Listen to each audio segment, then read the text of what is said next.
All right, everyone, Chris Lopez here with another deal analysis. So in this episode, I'll be talking about a Nomad property that a client purchased that is a single family home in Denver, just north of City Park.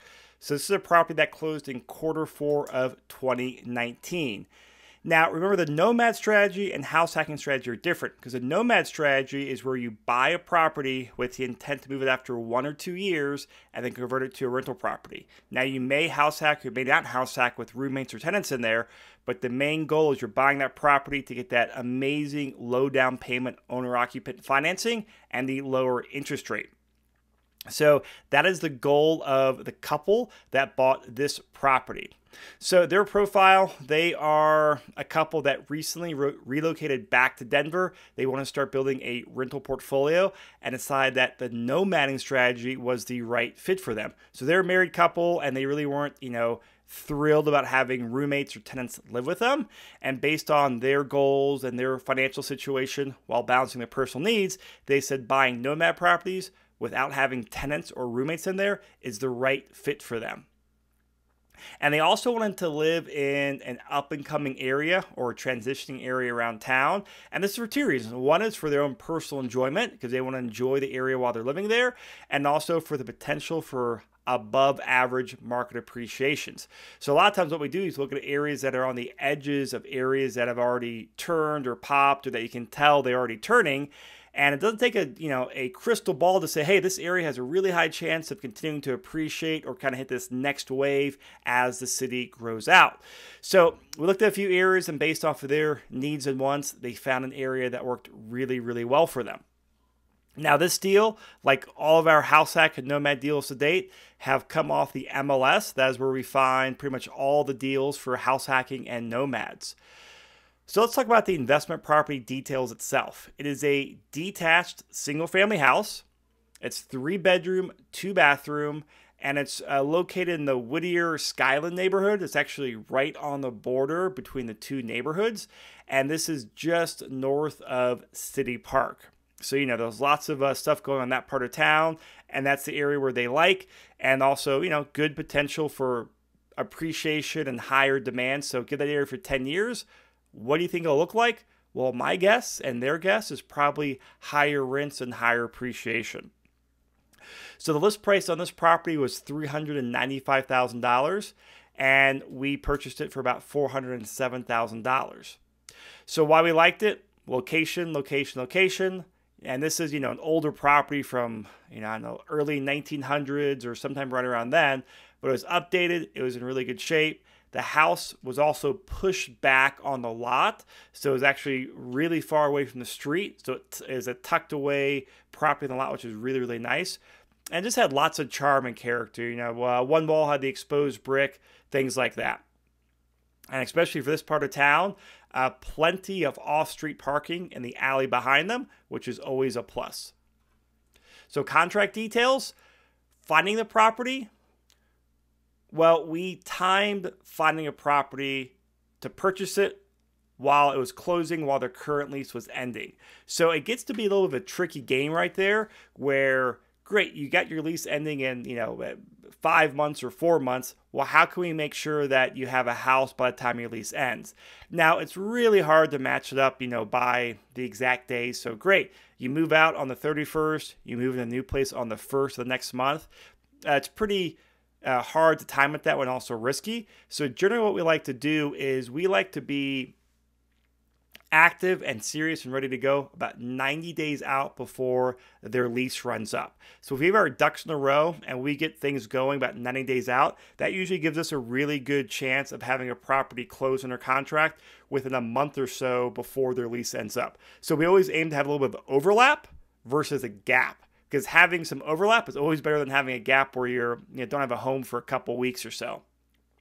So the reason we like to do 90 days is because that gives us, working backwards, most of the contracts we write are 30 days or less. They're usually that 20-day range.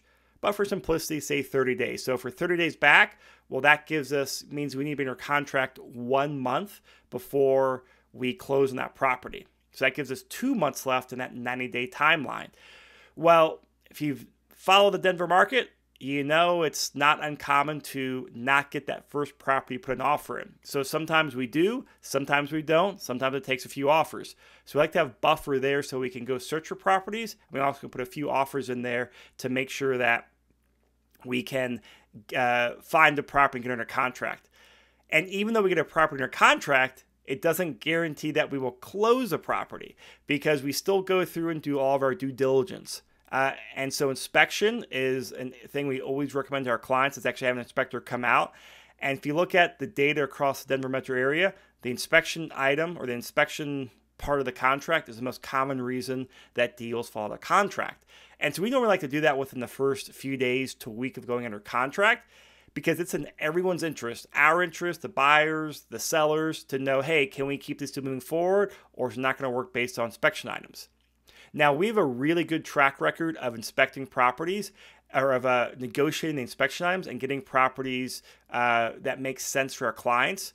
The industry average is about 1 out of 5 properties fall under contract. Ours is much, much lower than that.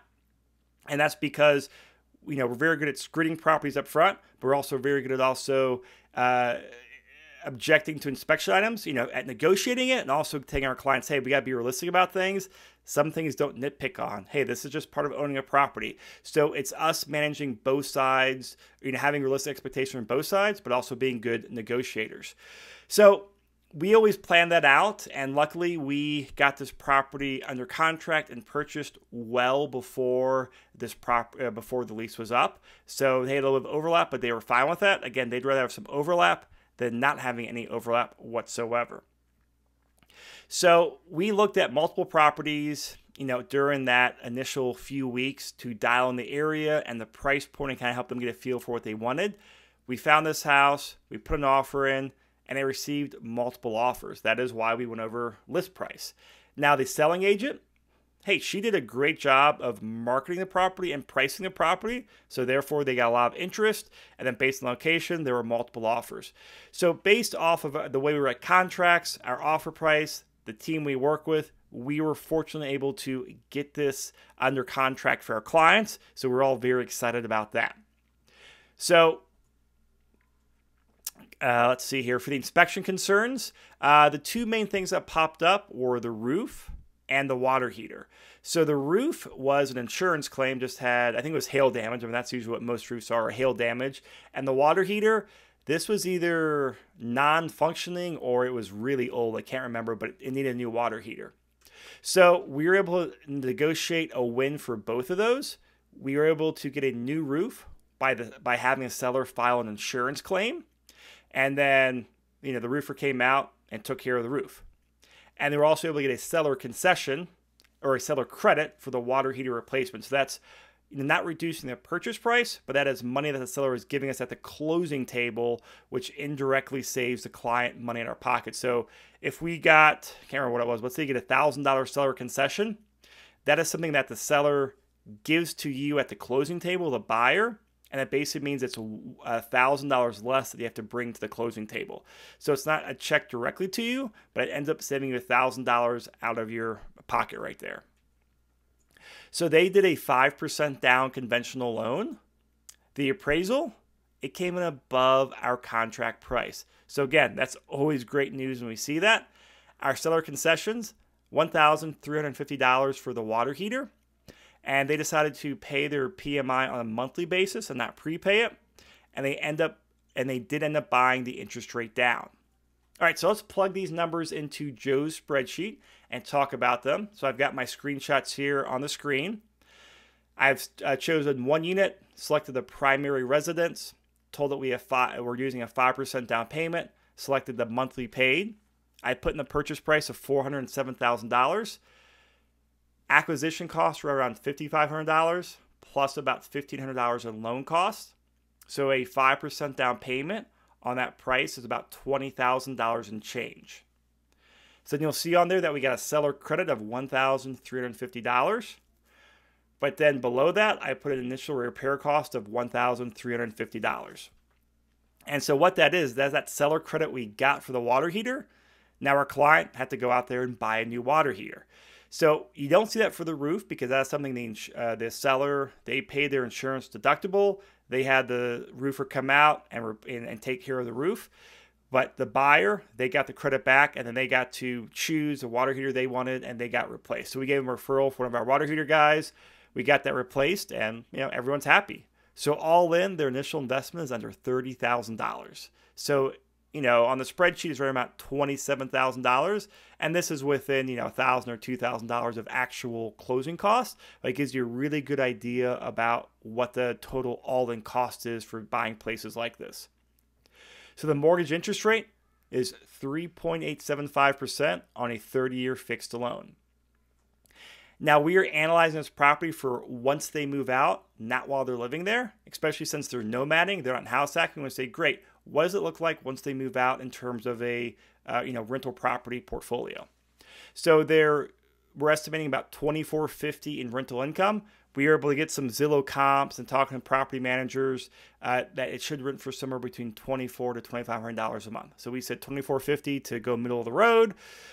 We plugged in our variables: 3% vacancy, 3% annual rent increase. We plugged in 5% annual appreciation because this is a hot part of town. For our monthly operating expenses, we said yes to property management, and we plugged in the 10% average.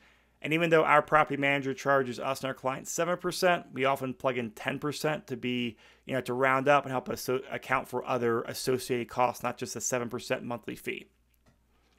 For the repairs and maintenance, we put in 8%. And so generally we put in 5% for a condo or townhome, or 8 to 10% for a house or multifamily. Well, this house was updated, it was in really good shape, so we felt like 8% was a good number to use.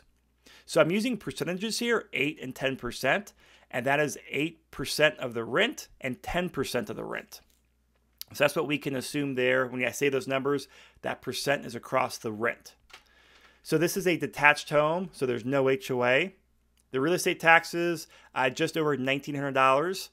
And the annual property insurance, we're estimating about $1,500 in a landlord property insurance once they move out.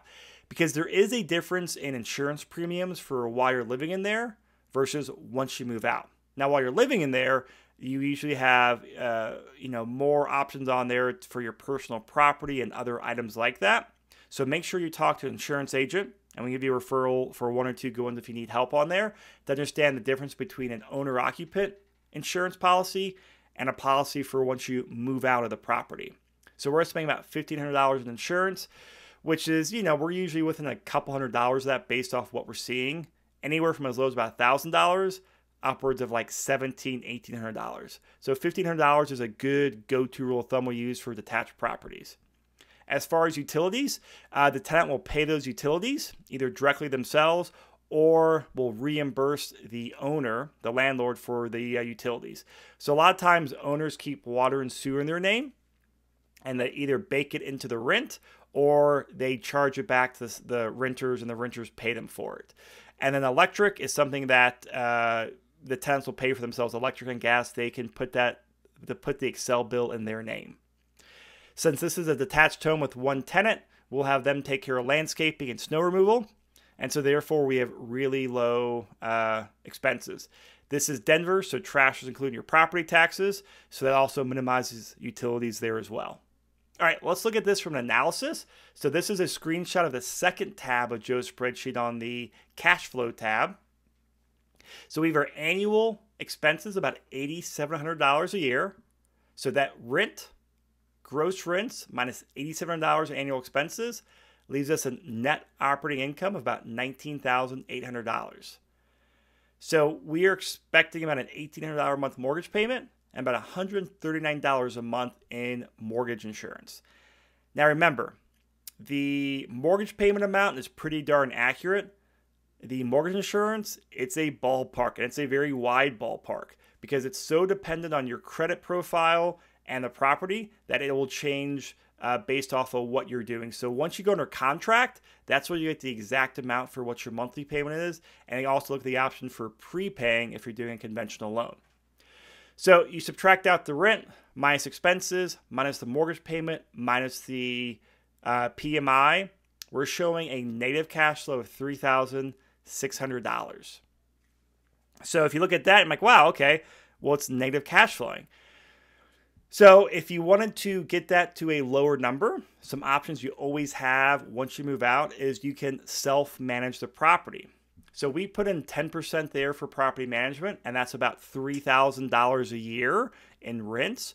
So if the clients are self-managing, where they are not paying a property manager, but they're putting their time in there, well, they could save $3,000 a year approximately, which would bring their cash flow down to about $600 negative a year. At that point, once we're below $1,000, either way, whether it's negative or positive, I call that pretty much a break even or neutral cash flow, because you always have little expenses or going to swing slightly one way or the other. And keep in mind, this is with real underwriting. We have a vacancy expense in there. We have repairs and maintenance in there. So we're accounting for not just the mortgage payment, but also accounting for mortgage, taxes, insurance, repairs, maintenance, and other costs you have with running the property. Now, of course, if they really wanted to get higher rents, they could always rent it out room by room and get rents higher than that $2,400 most likely. But they're along the lines like, hey, they have good jobs, good income. They're very long-term outlook. So their plan is to acquire a couple properties using the Nomad strategy with a really low down payment. So that way they can acquire a few properties while holding high cash reserves to handle any expected curveballs from life, the property or tenants itself, or the market. So overall, this is a great fit for their personal and their investing goals. And this is something I always emphasize with people. Remember, you are house hacking, you are nomading.